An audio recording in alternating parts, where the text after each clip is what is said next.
Welcome to episode 47 of the Search with Candour podcast, recorded on Friday the 7th of November 2020. My name is Mark Williams-Cook, and today I am lucky enough again to be joined by Mr. Rob Lewis. Hello. And today we're going to be talking about removing content from Google search results, Google Ads delivery changes, and ISP data.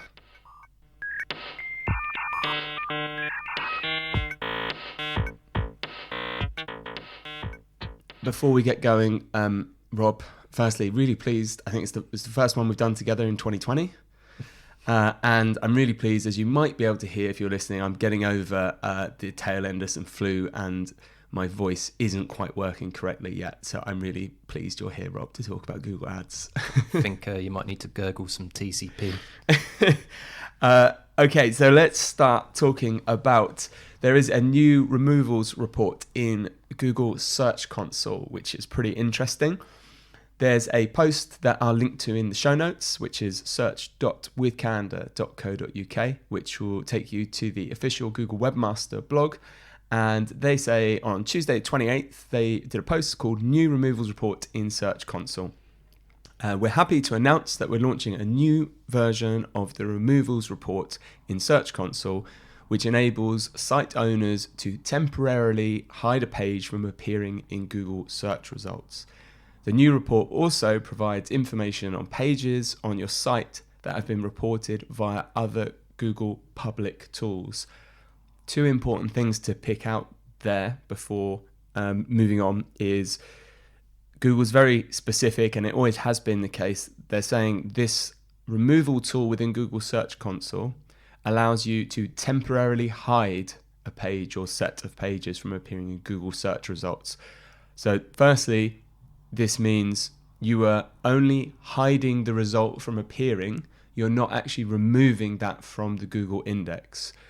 There are specific ways I'll mention in a moment that you need to go about to actually remove a page from the index.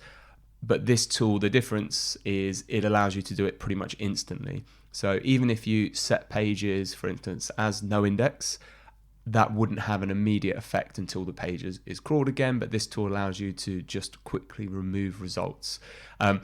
It says temporarily because the idea behind this is you might want to remove a page and you then need to actually do something like set that page to no index to stop it appearing. Because if you've got some pages you don't want appearing and you use this tool to quote unquote remove them, all that will happen is they'll temporarily be hidden and actually they'll come back unless you do something about it.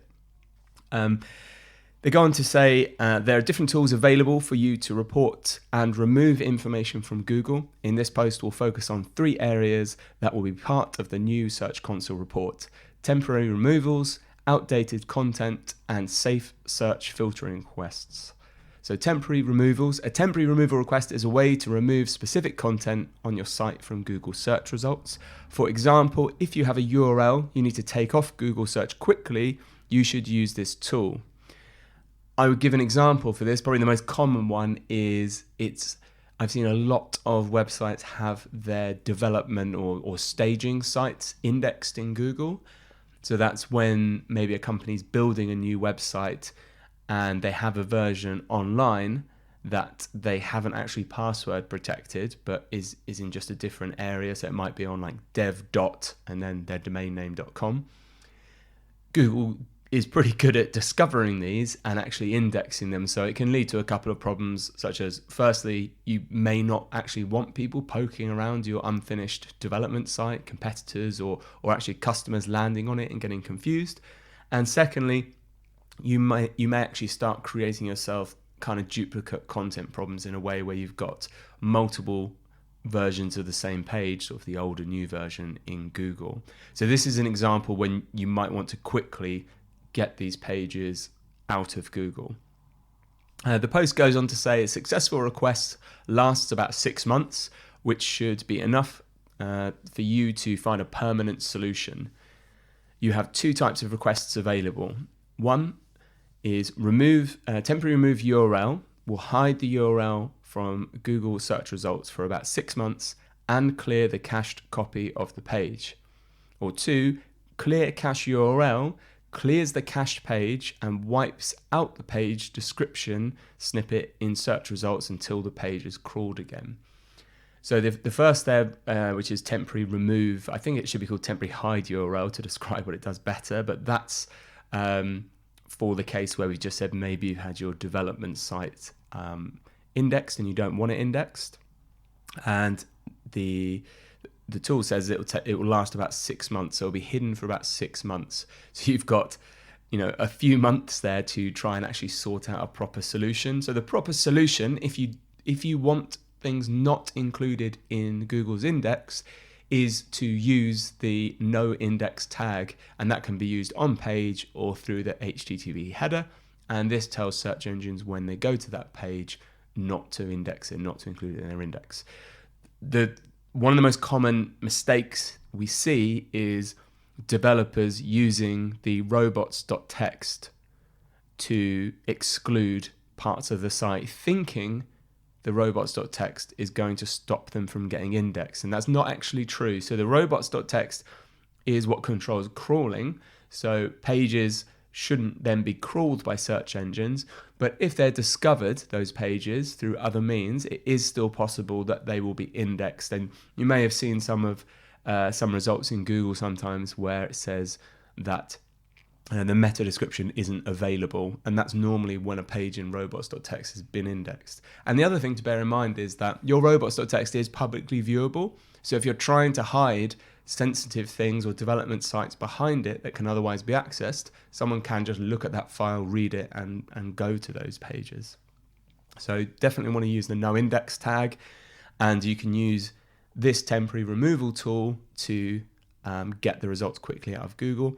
The clear cache might be useful, for instance, I don't know, if you're like me and you are always plagued by spelling mistakes. So if you've got a spelling mistake in the Google cache that's showing prominently in the search results, you could use this clear cache to flush it out, but you'd need the page to be crawled again then before it's going to appear in the results.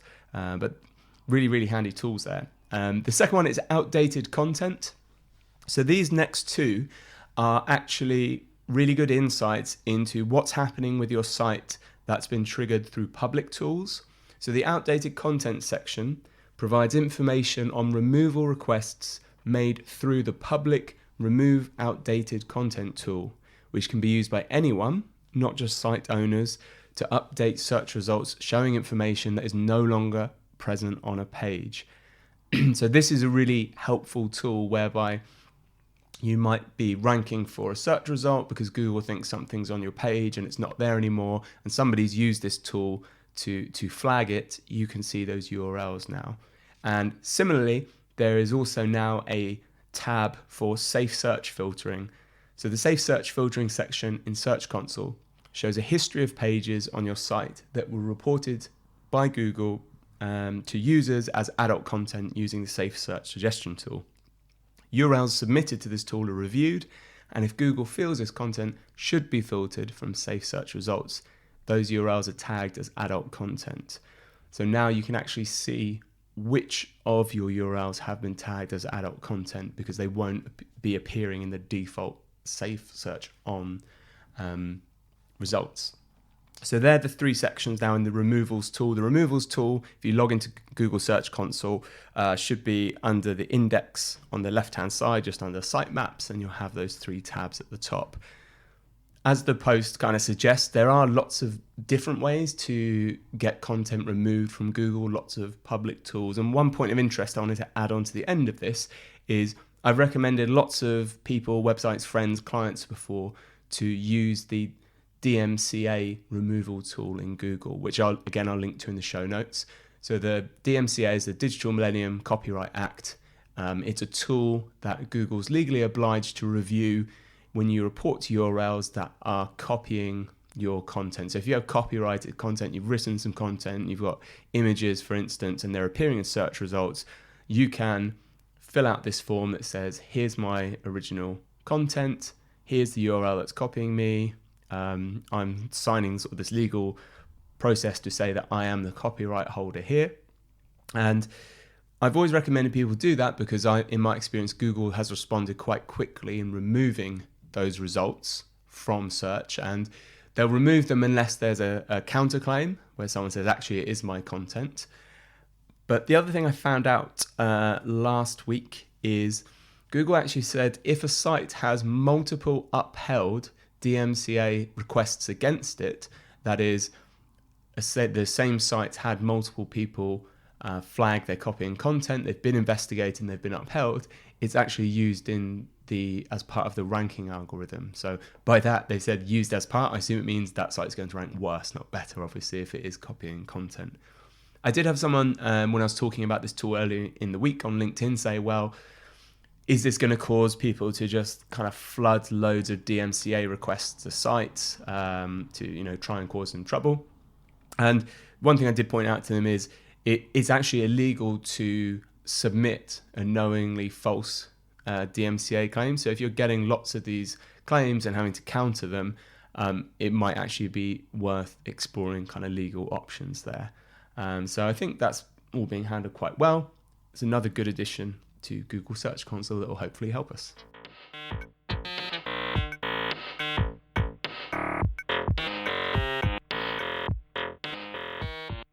So changes to ad delivery in Google Ads is something we're going to talk about now. I know from looking at your notes, Rob, I saw last year Google announced it was phasing out accelerated budget delivery. Yep. And you raised this earlier with me in the week, actually, about these changes. And I'm really pleased we're having this podcast because Rob did actually send me a note about this change. And I've had a particularly busy couple of weeks and I haven't had time to read through what he said to me yet. So this is my first time now hearing the explanation about these changes. You make it sound like it was a polite note, but in reality, it was an "oh woe is me" mark. You won't believe what Google have changed now. But yeah, so I think it was back in August last year, Google announced it would phase out accelerated budget delivery. And in case nobody knows the difference between the two delivery types, there's standard ad delivery, which is where Google staggers the ad delivery throughout the day. And Google is in control of when those ads shows, and Google will decide when it thinks it's best to show them. So this is basically if you don't have a high enough daily budget for your ad to show basically all the time, Google would spread them out during the day. So if you had a £50 a day budget for something with thousands of searches a day, that all your ads aren't shown sort of between midnight and midnight. That's correct. Although in reality, even if you have a low budget, Google may decide to spend it within the first few hours of the morning. It's just whatever Google decides, essentially. You have no control over it. It's the most common answer to Google Ads clients saying, why can't I see my advert when I type such and such? Because Google. Because Google, yeah. And the other option, which was my favorite option, which I used to use in nearly every single campaign I ran, was called accelerated delivery, which is where I guess you could say the floodgates would constantly be open. Ads would show all the time, as often as possible, until the budget is depleted. That's assuming that you have a budget cap set in place. It might be that you have a really high budget and you don't reach it, but regardless, the ads will always show whenever someone's searching for your keywords, assuming that you're bidding high enough. So can I ask, for curiosity there before you carry on, why would you pick accelerated delivery for almost all your campaigns over standard? Because I assume, if I remember rightly, standard delivery was the default by Google. And I know we've discussed before, there's lots of defaults of Google we're not fans of, but why would you choose advanced over standard? Okay, I'll try and answer this as quickly as possible because the answer is, it's complicated, but basically I want the ads to show as often as possible. And even if I had a limited budget, I would want that floodgate to be constantly open as wide as possible. My experience with standard delivery was Google would sometimes choose to stop or to cap ad impressions for no reason whatsoever. And I would always get more traffic. I'd always be more likely to reach the budget I'd set if I'd set it to accelerated. So let's say I had a campaign budget of £100 per day and I set it to standard. on average it would maybe reach 70 or 80 pounds for some campaigns, whereas accelerated, I can guarantee that it would nearly always reach my target spend. Okay. So that was initially why I chose accelerated over standard. But there's other reasons as well, and the main one was it was so much easier to control the flow of traffic. So one of my favourite things used to be to bid really, really low as was possible for the keywords I'd chosen, but ensure that I had accelerated delivery, so that despite the fact that I would have low ad visibility, the sheer volume of traffic potential would ensure a constant stream of clicks at a low cost, but with high volumes of traffic. So I could generate really low cost per sales, cost per leads, generate decent ROI. And essentially, if I wanted to increase the flow of traffic even more, I could just slowly increase bids. And that was how you would control traffic flow, essentially, and how you would maintain and control your cost per lead. That makes sense. So the accelerated is guaranteeing you're kind of filling in the cracks between the inventory, even on more expensive key phrases. Okay. Yeah.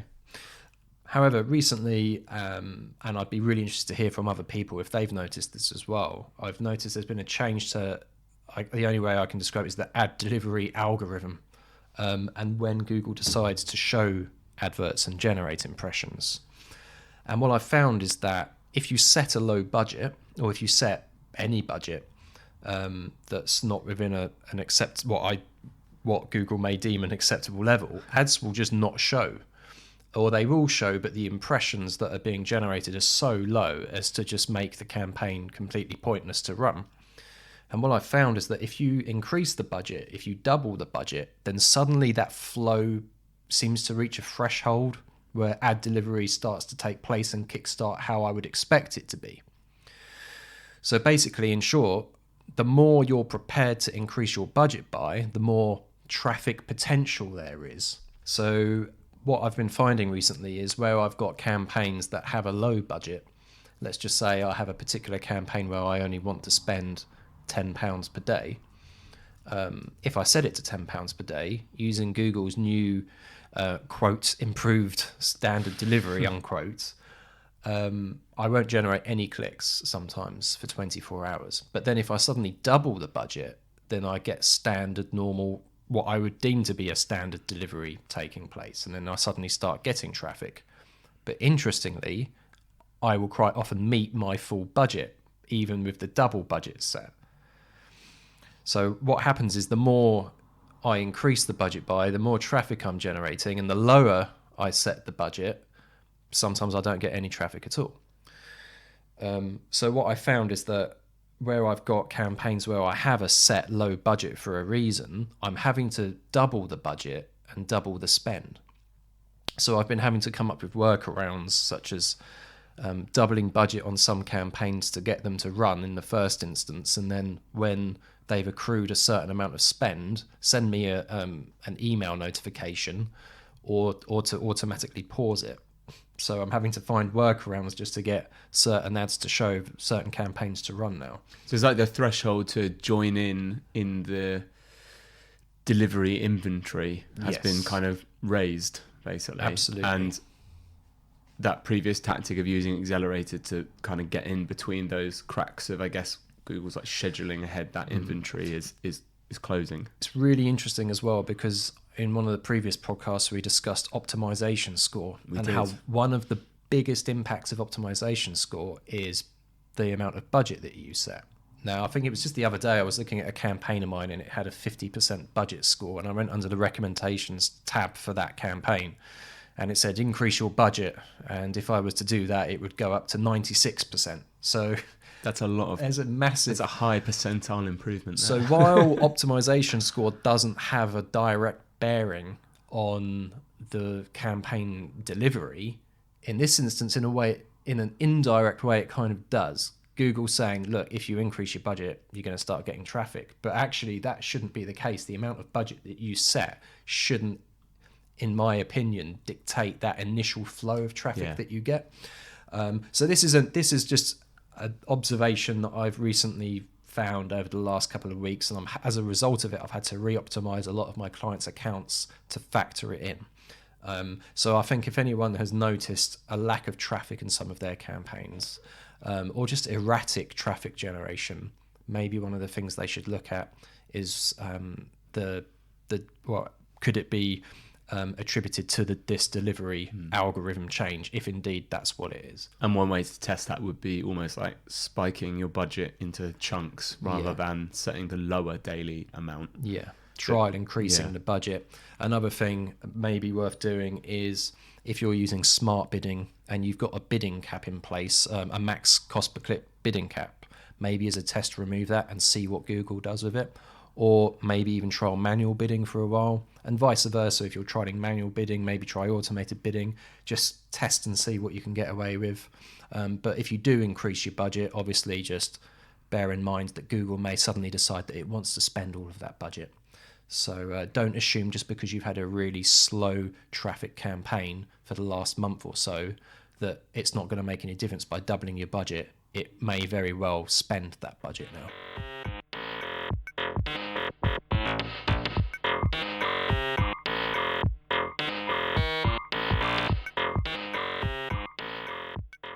ISP data, so internet service provider data through Google Analytics, is something we're going to talk about now. I guess it's very related to search marketing, so because we don't normally touch on analytics here. No. But internet service provider data has been in Google Analytics for quite a long time now. And I got a message from, again, you the other day. I'm not happy, Mark. Yeah, saying, it's been a change. Saying it's gone, right? Yeah, well, that seems to be the case. And actually, I showed you about half an hour after you said this, I just randomly on my Twitter feed came across a chap called Gilder, who said, we're no longer seeing service provider ISP within Google Analytics. It says no longer supported. Does anyone else know about this? So the kind of error, if you like, he's getting is, it says no longer supported the names of the internet service provider ISPs used by visitors on your site.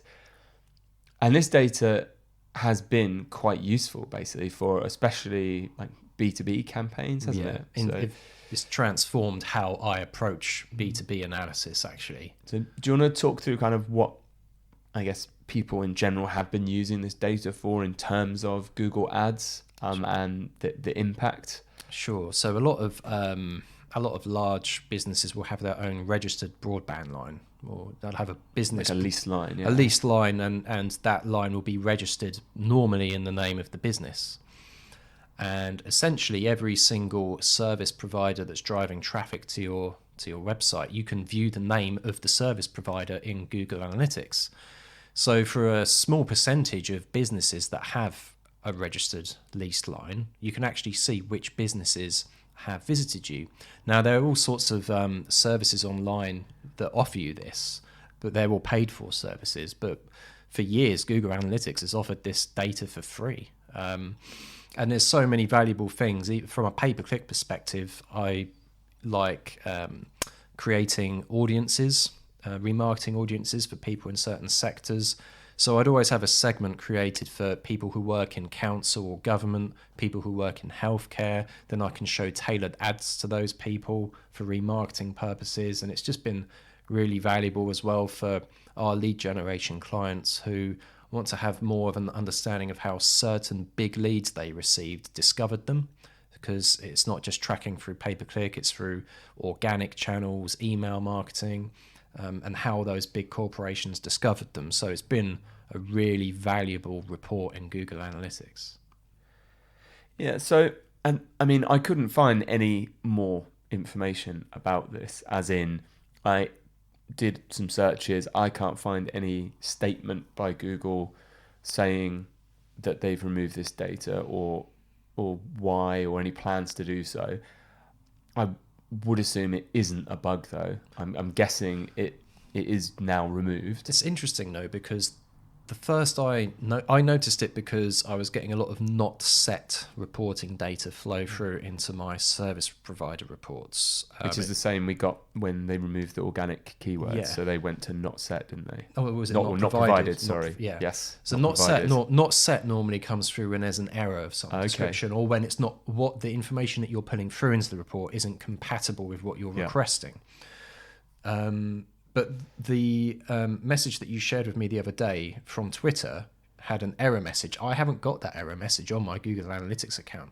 So I think that actually came from them hovering over the dimension name, the service provider. So if you hover over the little I'll try that exclamation mark, yeah. That's interesting. In that case, then You carry on. I'll load up analytics and let you know. If that is the case, then it to me it sounds like a given. I wonder if there's been complaints, because I know I hate the word GDPR. It's so dangerous. We've got to be careful what we say. But I know in the GDPR world, there's lots of questions as to whether or not that kind of data fits in with the whole GDPR thing. Yeah, I was thinking about this because I mean the thing, you have to excuse me, I'm trying to browse analytics while speaking here. The thing that interested me was always that IP addresses were classed as, or are classed, I should say, as PII, so personally identifiable information, under GDPR, which is why we have to anonymize IP addresses with GA, and we're not allowed to store them in server logs, etc., etc. And that interested me because when there's been court cases, they have thrown out the idea of using an IP address to identify an individual, because obviously IP addresses firstly are shared. So my IP address in 6 months' time might be someone else's. And obviously other people can use the same network, because your IP address normally comes from the box that's connected to the internet, whether it's a router or whatever network infrastructure. So it might have 1, 2, 10, 50, 100 people sharing that same IP address. So to take that a step further, to use the ISP data, that surprises me. And like you know, I'm not a GDPR, obviously, solicitor. I'm not, it's not my area of expertise, but it would surprise me if that's the law that's affected that. So in our analytics, we got the same notice. If we hover over it, it says no longer supported. So we're guessing, shrug emoji, that it's gone for good. It's going back to GDPR. I have seen instances of people who have a leased broadband line registered in their name, which obviously shouldn't use Google Analytics to find personally identifiable information. But in those cases, that person was giving you that information because they'd registered their broadband line under their personal name, which I just thought was interesting. Yeah, that is interesting, because obviously the terms and conditions of Google Analytics are you're not allowed to store, again, personally identifiable information within Analytics. So I've seen cases where email marketing has used that person's, for instance, email address in the UTM campaign tracking, and then got into hot water with Google because they're storing people's email addresses in GA. So I don't know what's going to happen now, but presumably there'll be other service providers that offer this service, maybe. I know there's some big ones out there that offer this. It all depends on whether Google have taken this step because they've had maybe some legal consultancy about it, and they've determined that it's not. They're just fed up of getting fined every 10 minutes. There's that, yeah. So, I guess we will update you on this podcast if we do find out any more about that. So don't worry if you do use ISP data and you've started noticing that it's no longer available, or if you use it and you haven't checked recently. So if you can't see it, it's coming up as not set. If you hover over and see it says no longer available, it's not just you. We'll see if we can shake some Google trees and get some answers and bring them to you later. I think that's everything. I think so. I think you can have a lemsip now. Well, thank you so much for joining myself and Rob. We will be back again in 1 week's time, which will be February the 17th, 2020, going through the year very quick. Please do subscribe if you're enjoying the podcast. If you're listening through our website or through an online player, it's available on pretty much every podcasting platform I could find to get it on. So look us up and do subscribe, and we'll see you in a week. Bye.